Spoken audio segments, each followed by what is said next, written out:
Que ces gens sont plus polis pour vouloir ce qui est noble, qui n'est pas accepté, qui n'accepte pas d'être un niveau dans ce programme télévisé, qui ne tient pas compte si souvent l'intelligence des gens, ou qui propose un goût amer tout le temps signalant ce qui est amer, et les gens l'avalaient et souhaitant ce genre de nouvelles, et souhaitant ce type de programme, dont l'agenda n'est que la vie de l'autre, et les potins qui sont faits, n'est pas un livre à aliéner vous, ce n'est pas un livre pour vous faire comprendre superficiellement la religion.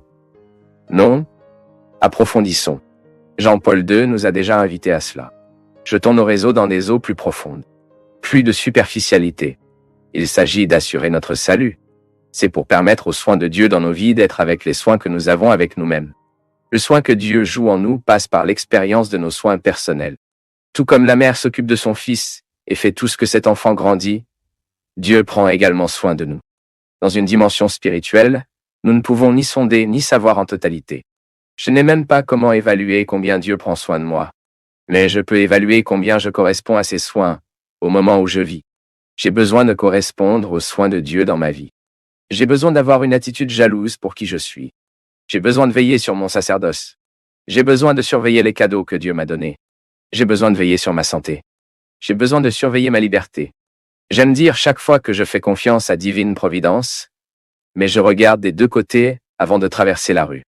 Parce que, en fait, les soins que Dieu effectue dans nos vies passent également par les soins que nous avons. C'est un partenariat. Dieu prend soin de nous et veille tout le temps sur nos vies, mais espère aussi que nous faisons le mouvement du zèle. Parce que c'est une attitude aimante. Vous êtes-vous déjà arrêté pour penser cet amour chaque fois que nous aimons et que nous sommes aimés? Nous exerçons cette réciprocité qui nous appelle également à des responsabilités mutuelles. Moi parce que je sais que je suis un enfant aimé de ma mère, je sais que ma mère s'occupe de moi, mais je vais aussi prendre soin de moi à cause de l'amour que j'ai pour elle. Il recula. J'ai toujours cette préoccupation, mon peuple. Jésus est mort, il vivait, montait pour moi à mon salut. Jésus est né, est venu au monde pour mon salut. Comment puis-je aiser avec ce salut? La théologie nous enseigne que le salut est un cadeau, mais que nous pouvons refuser. Malheureusement, beaucoup de gens refusent le don du salut, ne refusent pas les paroles, passer devant le Seigneur et professent la foi là-bas. Aller à la messe, aller à l'adoration, participent à la célébration de la parole, mais ne célèbrent pas avec la vie la résurrection. Ils ne célèbrent pas avec le zi la résurrection. Ils ne célèbrent pas avec le salut de la vie. Parce que nous devons honorer ce salut, pour assurer le salut. Et ce n'est pas seulement la profession de foi par la bouche, non. C'est le mode de vie. Comment surveillez-vous votre salut, par exemple? Comment correspondez-vous à ce cadeau reçu? C'est une question de la nôtre tous les jours. Il passe par le tamis de notre conversion. Savez-vous cette analyse approfondie dont nous devons faire notre conversion? Combien de mon cœur est converti? Combien de moi est déjà comme Jésus?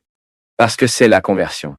La proposition chrétienne est de devenir de plus en plus similaire à Jésus dans notre façon de penser, à notre manière de parler, à notre façon de vivre, à notre manière d'aimer, là, dans notre travail, où vous êtes invités à vivre. Vous y êtes comme un témoin légitime de Jésus, témoin de l'Évangile, ce qu'il a fait dans votre vie. Mais c'est là que votre zèle entre en jeu, afin que vous ne deveniez pas un scandale les uns pour les autres. Jésus est mon sauveur et je dois surveiller ce salut qu'il m'a donné, comme un cadeau que je dois ouvrir tous les jours pour connaître son contenu. Le salut est un cadeau inépuisable. Tant que nous vivons, nous n'aurons pas découvert toutes les possibilités de ce salut dans nos vies. Par conséquent, lorsque nous trouvons une personne dépendante de drogue, par exemple de l'alcool ou de vivre une prostitution, cette personne qui a perdu l'amour pour le corps, le salut n'était plus porté. Parce que cette personne est perdue tous les jours. Et le salut est un mouvement contraire. Cela ne permet pas de perdre la dignité humaine. Nous prenons un mode de vie qui est digne de ce salut qui a été effectué par chacun de nous. Parce que nos esclaves naissent ici en nous, dans ce que nous nourrissons et ce que nous lui permettons de grandir. Tout comme une relation peut être une cause de perdition pour beaucoup. Et nous disons toujours, ce n'est pas un projet utopique. Nos rencontres, nos mariages, nos amitiés, nos relations doivent être des instruments de salut dans nos vies. Ce mari que vous avez à l'intérieur, vous êtes responsable. Responsable de son salut. Il est le premier responsable. Il est le premier tout d'abord, mais il est le premier à participer à cette co-responsabilité à sauver. Maintenant, vous, avec votre prière, avec votre témoignage, avec votre témoin.